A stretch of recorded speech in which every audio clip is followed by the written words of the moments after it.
बिस्मिल्लाहिर्रहमानिर्रहीम। अस्सलाम वालेकुम दोस्तों, उम्मीद करता हूँ आप बिल्कुल ठीक ठाक होंगे। दोस्तों आज है 23 मई सन 2022 और दिन है पीर का, सोमवार का। माशाल्लाह से कल ओमान सुप्रीम मेड की तरफ से जो फैसले आए थे वो आपके साथ मैं शेयर कर चुका हूँ कि ओमान के अंदर से जो कोविड 19 की वजह से जो पाबंदियाँ थी उसको ख़त्म कर दिया गया है, यानी फेस मास्क के हवाले से या फिर इसके अलावा कुछ दूसरी थी, उन सबको ख़त्म किया गया है।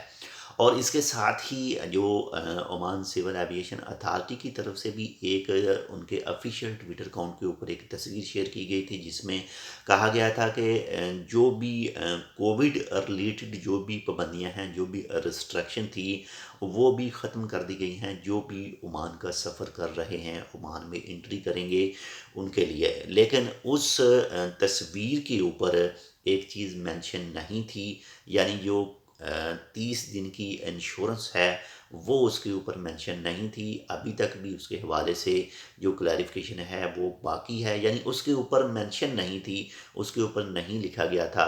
बाकी इसके हवाले से में भी हो सकता है आज या कल या एक दो दिन में इसके हवाले से पता चल जाए कि क्या जो 30 दिन की कोविड इंश्योरेंस है वो ख़त्म की गई है या फिर नहीं।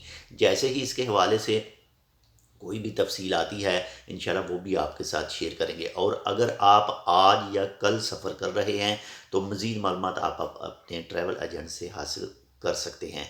बाकी जो वैक्सीन है वो तो लाजमी होगी, वो तो सबके लिए लाजमी ही होगी, क्योंकि अभी तक जो है मुकम्मल तौर पर ये बीमारी ख़त्म नहीं हुई है। अब भी इसके ख़तरात जो हैं वो मौजूद हैं, यानी उन लोगों के लिए होंगे ख़तरात जिन लोगों ने अपनी वैक्सीन नहीं लगवाई।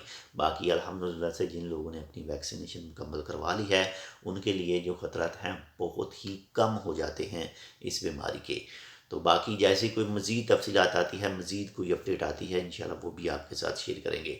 बहुत ज़्यादा ख्याल रखिएगा। अगर आपने अभी तक हमारे channel tech with Urdu subscribe नहीं किया तो आप इसको सब्सक्राइब कर सकते हैं मज़ीद ऐसी ही मालूमाती वीडियोज़ के लिए। मिलते हैं आपसे दूसरी अपडेट के साथ, तब तक के लिए अल्लाह हाफ़िज़।